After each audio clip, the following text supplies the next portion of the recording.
Welcome to Fractional Futures, the essential podcast for CEOs, investors, and senior marketing executives looking to unlock the power of fractional marketing leadership. I'm Paul Mills, your guide on this journey, where me and my special guests uncover how this innovative leadership model is reshaping the business landscape. Whether you're a business leader looking to build a competitive advantage, an investor seeking to enhance the value of your portfolio, or a senior marketing executive considering a fractional career, this podcast is for you.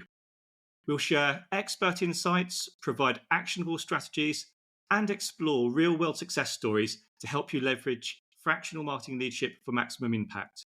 Tune into Fractional Futures and discover how to revolutionize your business and career. Hello, and welcome to this episode of Fractional Futures, where I'm joined by Dan Gwalter, an executive coach and founder of No Nonsense Leadership.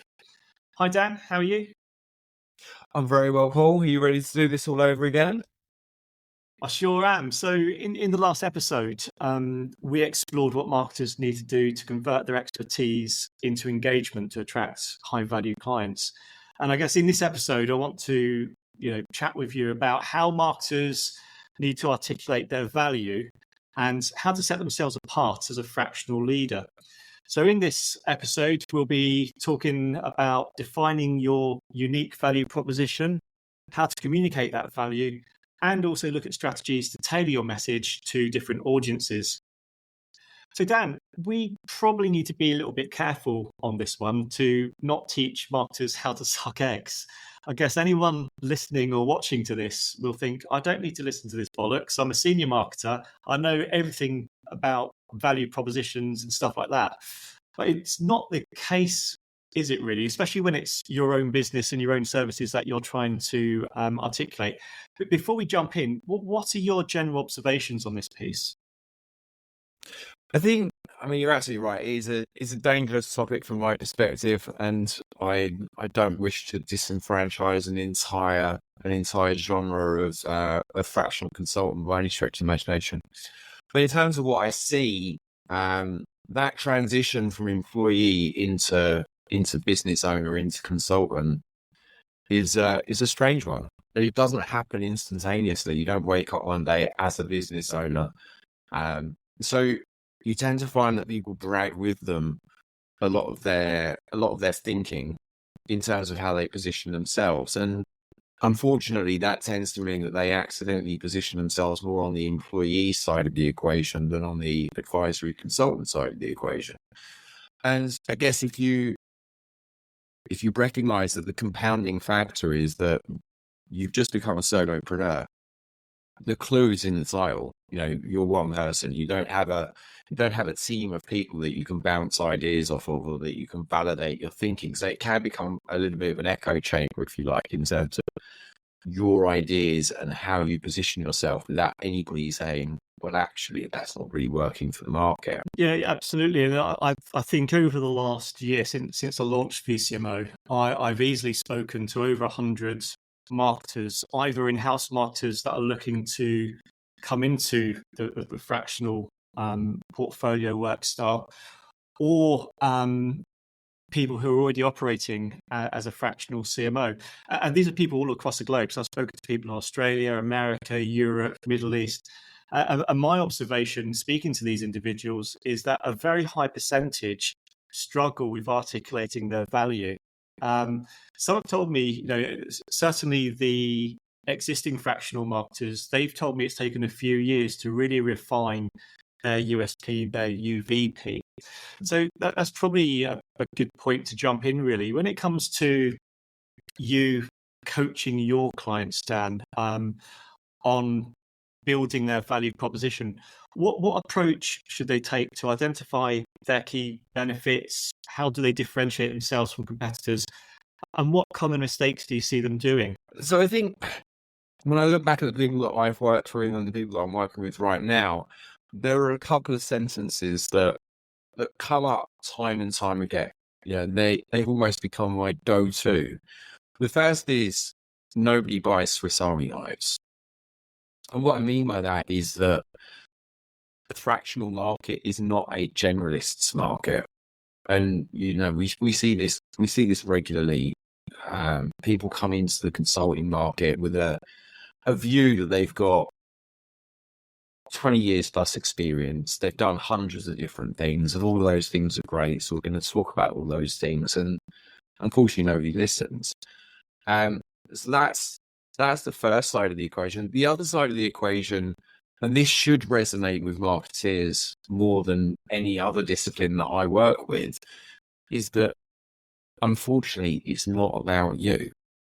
And so it doesn't matter what you're producing. It doesn't matter whether it's content for LinkedIn or a website, or whether it's you're talking to clients in the form of written proposals, in the form of nurturing emails. That content has to be 90% about the client. Because if I look back at clients from my own fractional consulting business that I've spoken to retrospectively and said, what was the turning point in the journey that made you want to work with me? The most common response is, I felt understood, and I felt that you actually listened to understand what was going on, rather than forming an only opinion and trying to bamboozle me with all the great things that you've done. And so when I coach people now and we start to think about that value proposition, it is really important to understand what you are good at. It's much more important to understand what that looks like to potential clients, and how you're going to position that for potential clients. Does that make sense? It absolutely does. And there's a great tool, and I'm going to give this guy a plug. There's a Graham Robertson, who's the founder of Beloved Brands. He's got a fantastic tool. He calls it his functional and emotional benefits cheat sheet. And this cheat sheet is literally an A4 bit of paper, and it's got 12 words on it. So for any product, any service, the value you get from a functional perspective is anything like, it makes your life more simple, it saves you money, it drives business results. So around these key words, there's some other words that say, well, if let's say the value you offer is driving better business results, how do you do that? Well, I drive business results by helping you achieve higher profits. So straight away, this cheat sheet helps you isolate what that value is. And you can do exactly the same for the emotional benefits as well. It's very easy to define the tangible benefits, the functional benefits, but it's really hard to define what those emotional benefits are. And I think people forget the emotional side of things. I think, if we look back at the previous episodes where we talked about ICP and niche, the reason I was so passionate about people gaining a detailed understanding of their ICP is because a lot of that plays on the emotional side of the equation. When we talk about what are your ICP's pain points, I think pain points is quite a vanilla term now. What we really mean is, what is actually keeping them awake at night? Because if you can zone into that, and that becomes part of your value proposition, I solve that problem, then you're always going to attract the right type of client. And I think there are probably two models that I've used iteratively with pretty much everybody that I've ever worked with. The first is the X, Y, and Z model. So I help person X achieve Y by doing Z is a fairly standard model now for articulating what it is you do without it becoming a monologue. That's great. But if you want to put your own spin on that, if I take a tech world example, I was working with a guy literally last week. We were working on his value proposition, on his headline, on his go-to-market messaging. His argument was, I do the technology because you shouldn't have to. And that to me actually really stood out as a genuinely clever way of positioning what it is that he brings to the equation. So there's lots of ways that you can spice it up, but the key here is that it has to be about them and the problems that they're facing. And most importantly, how you are going to create that transformation into their world, be it physically, be it value, be it emotion. Those transformation statements are super important. So Dan, that probably takes us nicely onto the next topic of communicating your value. When I guess a fractional marketer should find this part of the process pretty straightforward, but certainly for in-house CMOs that are thinking about moving into the fractional space, they've probably spent quite a lot of their time managing people. They might be great at designing a value proposition statement for their brand, but when it comes to your personal brand, it's a different thing. I guess the analogy is a bit like writing your CV. People struggle to put down their expertise in a concise way, and so I guess it's very similar to crafting your value statement. In terms of how you coach your clients, what are the key components of a value positioning or value proposition statement, and what evidence do you need to back this up? It's a great question. I think you're absolutely right. I think this doesn't actually only apply to marketers. Everybody struggles with this, myself included. When I first started, I really struggled with articulating what my value was, because it's a very unnatural experience to slow your own trumpet, as they say. But the key here is, as we said before, it's about leaning into the situation and recognizing that the person you're speaking to has a set of problems or a set of pains that you understand. And the chances are you actually understand the problems associated with those pains far better than they do. So the way I think about crafting any form of value proposition statement is to use a framework. Find a framework that fits the bill. And so, as an example, the PAS model tends to work quite well. Problem, agitate, solve. Because first and foremost, you want people to see it and read it. We are now a generation, if not an entire society, of skim readers. We make thousands of decisions a day as to whether we're going to emotionally invest in reading a piece of material or not. And the PADS framework gives you a really easy way of making sure that the important bit is at the front. The pain that your ideal customer is facing is the call out that gets them involved and gets them reading. So if you go through that framework, then the solve section is really your value proposition. And so traditionally, what would that look like? It would look like, if you're one of these with these problems and nothing happens, this will be the end result. As luck would have it, I've got 25 years left of experience solving that problem for organizations such as yours, and these are the outcomes. So it's very easy to see how you can flow A, B, and C through the PADS frame. Following on from that, you said that, what kind of evidence? That's the other side of the equation, that the battles me. Most people I speak to have the same set of concerns when it comes to evidencing their experience. I hear phrases like, "Well, I can't say that because I was employed at the time. It wasn't my client, I was an employee." And I go, "Well, it's irrelevant. It actually doesn't matter. Whether you're an employee, a subcontractor, a subcontractor, if your skill set has created that sort of transformation for a client, for a customer, for a business, for an individual, then it's valid evidence." And so when we think about social proof, it comes in many, many forms. Some of it's the traditional, I did this and it achieved that. Some of it is case study material. So, tell the story of what was the problem when you first arrived, what did you do, what did it mean? And some of it's testimonial or referral type social proof. I think as good fractional consultants, you have to build up the library that covers all of those bases. And what do you think, Paul?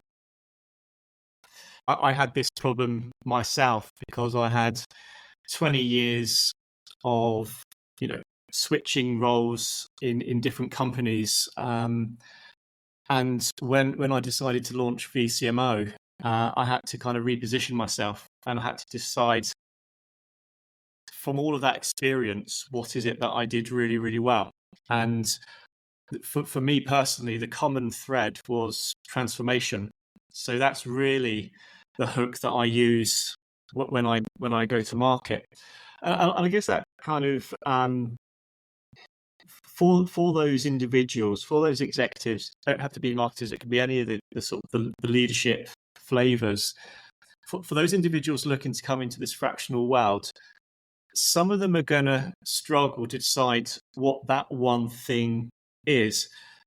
And I've spoken to some of these individuals where they say, I can do the marketing bit, but I can also do the CRO bit, and I can also do the CPO bit.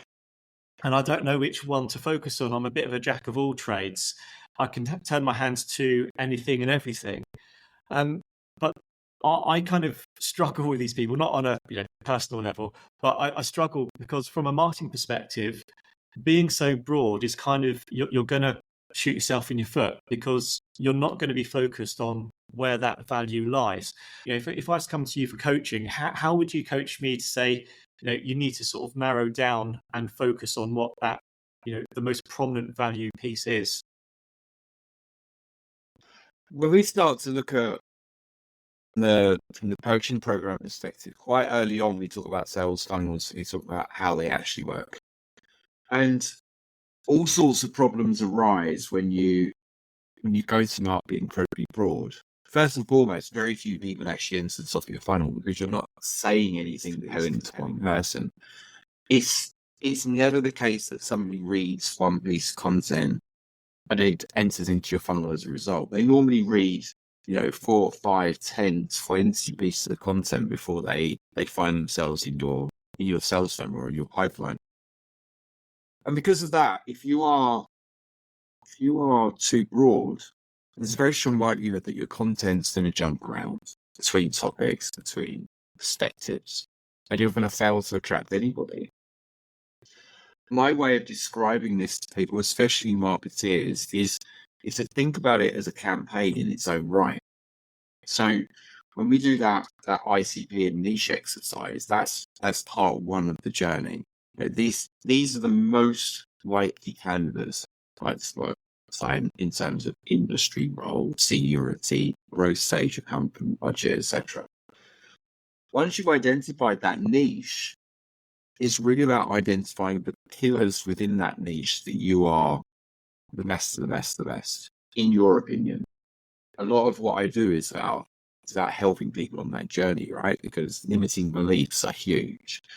But take it from me, if you do not position yourself as the best of the best, then the next person will. And you'll lose out as a result. So we identify the pillars. These could be topics that you favor, areas that you are super interested in, super experienced in. I tend to say to people, these are the topics on a Friday night in the park that you still won't stop talking about because it's your thing. If you go that route, then you can focus for a preset period of time on one particular pillar that is linked to one ICB. And at that point, you're going to attract those people. And if that doesn't work, or if you decide that you burn that out, or you just get bored of doing that particular one, and it's perfectly acceptable to switch, you have to give it a sensible period of time. And the obvious question is, well, how long is sensible? I would say 3 months, on one particular pillar, in the same way that a marketeer would say, well, actually, a marketing campaign has to run for a period of time to prove its value, to prove it's actually going to work or it is. Is that similar to your experiences, Paul? Yeah, no, absolutely. And with VCMO, we have kind of 3 audiences that we talk to. We talk directly to marketers, obviously for this show here. We speak to investors and we speak to owner managers and CEOs. And so when we go to market, our campaigns are very much focused. We know the ICP of those 3 audiences, and we build our campaigns, I guess, in a systematic way to talk to those different audiences. So I think it's very important really to focus your time on those audiences. I use AI quite a lot to help me build those campaigns, because what I do is I take my ICP and I tell ChatGPT what that ICP is, what they look like, who they are, what their pain points are, what keeps them awake at night, what are their objections to buying my service, what are their motivations to buy, or what's going to change in the big wide world that says all of a sudden I need that service. So anyone really can use AI very easily now to program the ICP, putting those various elements of objections, motivations, and triggers, and see what the see what ChatGPT comes out with. And if you can come out with some outputs that are helpful, that will really help influence the shape of your campaign. It help you craft the right messages to address certain points that resonate with your buyer. And because you've identified who your buyer is, you'll be talking to them in a way that resonates with them. Oh yes, that happened to my business last week. I can see the value you offer here. So yeah, I really think there's lots of value in crafting really focused long tail campaigns over 2 or 3 months. You hit a different topic there quite elegantly. I see it happen regularly when we do the ICP exercise. It's that people identify the wrong person. If I give an example, technology people that are in the cost reduction market, believing that their ICP is the CTO or the CEO, and I have to challenge you, it actually isn't. The CEO has an interest, obviously, and a responsibility that the charge will come down to the CFO, who holds the purse strings. And so if you think about that in terms of campaigning, in terms of messaging, in terms of language, the language you would use with the CEO on that sort of campaign would be completely different from the language that you would use with the CFO, even if the campaign is exactly the same. And that's why I say, that ICP piece is probably the most important thing that you're going to do, because it plays everything downstream. I totally agree. And I think there's another layer to this onion that you need to sort of get under or unpeel, is whilst you need that messaging specific for your ICP, you also need to tailor that messaging for different industries that you work with as well. So what we do with VCMO, we're sector agnostic. We can deliver marketing transformation in any sector, whether it's B2B, B2C, B2B2C. But there are different industry, there's different industry vernacular used. And you need to, I guess, be aware of that and use that in your campaigns, because you've got to speak to the right person anyway. You've got to speak their industry language, and you've got to address their pain points. And so there's multiple layers that you need to get right. Which that's why marketing is such an art form and a science, because there's a lot of layers that you need to peel and get right to deliver effective marketing.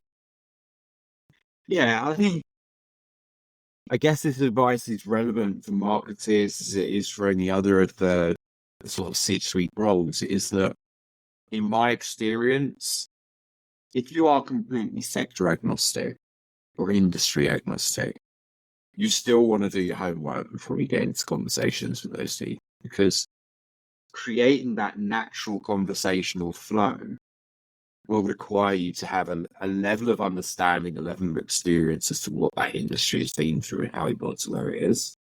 So if I take financial services as an example, a lot of the things that we have to do inside financial services are as a direct result of various regulations that come out over the years. And if you've got natural experience of those happening as they happen, then you've got a much higher likelihood of success in that industry. If you haven't got it and you haven't learned it, you're going to come unstuck pretty quick in terms of conversations, in terms of how that feels, how credible you actually sound to the client. Absolutely. Wise words indeed there, Dan. Thank you. And that's probably a good point to close this show. So if you've been listening or watching this episode, I hope you found some value from the discussion and take what you've learned into the next part of your fractional marketing career. In our next episode, we'll be discussing how fractional marketers need to build trust to secure and retain long-term clients. So look out for that in about a week's time. Dan, thank you again. That's been a great conversation there. Really look forward to your company on the next episode.